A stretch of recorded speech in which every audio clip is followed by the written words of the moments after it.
ಅಭ್ಯರ್ಥಿಗಳು ಸೋಲ್ತಾರೆ ಅನ್ನೋ ಒಂದೇ ಉದ್ದೇಶದಿಂದ ಇವತ್ತು ಅವರು ಅಭ್ಯರ್ಥಿಗಳನ್ನ ಬದಲಾಯಿಸಿದ್ದಾರೆ.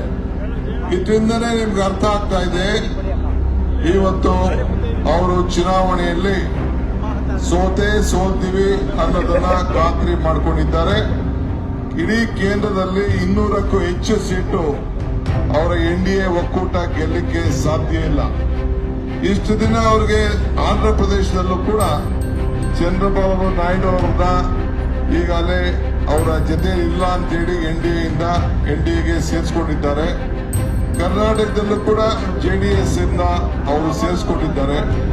ಇದರಿಂದ ಅವರ ಪಕ್ಷ ಬಹಳ ವೀಕ್ ಆಗಿದೆ ಅನ್ನೋದಕ್ಕೆ ಇದಕ್ಕಿನ್ನ ಇನ್ನೇನು ಸಾಕ್ಷಿ ಬೇಕಾಗಿಲ್ಲ ಅಂತೇಳಿ ನಾನು ಭಾವಿಸ್ಕೊಂಡಿದ್ದೇನೆ. ನಮ್ಮ ಅಭ್ಯರ್ಥಿ ಏನು ಮನ್ಸೂರ್ ಇದ್ದಾರೆ, ವಿದ್ಯಾವಂತರಿದ್ದಾರೆ, ಪ್ರಜ್ಞಾವಂತರಿದ್ದಾರೆ. ಸುಮಾರು 40ರಿಂದ 45 ಸಾವಿರ ಮಕ್ಕಳಿಗೆ ಇವತ್ತು ಎಲ್ಲ ಜಾತಿ ಎಲ್ಲ ವರ್ಗಕ್ಕೆ ಸೇರಿದಂತ ಬಹಳ ಪ್ರಸಿದ್ಧವಾದಂತ ಇಡೀ ದೇಶದಲ್ಲೇ ಡೆಲ್ಲಿ ಪಬ್ಲಿಕ್ ಸ್ಕೂಲ್ ಅಂತಂದ್ರೆ ತನ್ನ ದೊಡ್ಡ ಹೆಸರಿದೆ. ಆ ಹೆಸರಿನಲ್ಲಿ ಇವತ್ತು ವಿದ್ಯಾಕ್ಷೇತ್ರದಲ್ಲಿ ಇವತ್ತು ಕೆಲಸವನ್ನ ಮಾಡ್ತಾ ಇದ್ದಾರೆ. ಇಡೀ ಕರ್ನಾಟಕ ರಾಜ್ಯಕ್ಕೆ ಮನ್ಸೂರ್ ಅಲಿ ಖಾನ್ ಅವರು ನಿಮ್ಮ ಬೆಂಗಳೂರು ಸೆಂಟ್ರಲ್ ಕ್ಷೇತ್ರಕ್ಕಲ್ಲ, ಇಡೀ ಕರ್ನಾಟಕ ರಾಜ್ಯಕ್ಕೆ ಒಬ್ಬ ದೊಡ್ಡ ಆಸ್ತಿಯಾಗಿ ಇವತ್ತು ಎಜುಕೇಶನಿಸ್ಟ್ ಇವತ್ತು ಇಲ್ಲಿ ಬೆಳೀತಾರೆ.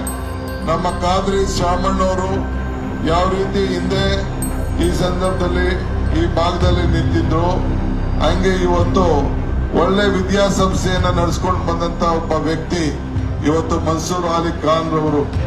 ಇವತ್ತು ಬಹಳ ಸರಳತೆ, ಎಲ್ಲ ಜನಾಂಗ ಅವ್ರನ್ನ ಬಹಳ ಪ್ರೀತಿಯಿಂದ ನಡೆಸ್ಕೊಳ್ತದೆ. ಈ ಕ್ಷೇತ್ರದಲ್ಲಿ ಈಗಾಗಲೇ ನಿಮ್ಗೆ ಗೊತ್ತಿದೆ, ನಮ್ಮಲ್ಲಿ 3 ಜನ ಮಂತ್ರಿಗಳು ಕೂಡ ಇದ್ದಾರೆ. ನಾನು ಪುಟ್ಟಣ್ಣವರು ಗೆಲ್ತಾರೆ ಅಂತ ವಿಶ್ವಾಸ ಇತ್ತು, ಆದ್ರೂ ಕೂಡ ಬಹಳ ಕಡಿಮೆ ಅಂತರದಿಂದ ಅವರು ಸೋತಿದ್ದಾರೆ. ಮತ್ತೆ ಇವತ್ತು ಅವರಿಬ್ರು ಸೇರ್ಕೊಂಡ ಮೇಲೆ ವಿಧಾನ ಪರಿಷತ್ಗೆ ಇವತ್ತು ಮತ್ತೆ ಕಾಂಗ್ರೆಸ್ ಪಕ್ಷದಿಂದ ಅವರು ಗೆದ್ದು ಒಂದು ದೊಡ್ಡ ಶಕ್ತಿಯಾಗಿ ಇವತ್ತು ಬೆಳೆದಿದ್ದಾರೆ. ಇಡೀ ನಮ್ಮ ಬಿಜೆಪಿಗೆ ಒಂದು ಜನತಾದಳಕ್ಕೆ ಒಂದು ದೊಡ್ಡ ಸಂದೇಶವನ್ನ ಕಳಿಸ್ಕೊಟ್ಟಿದ್ದಾರೆ.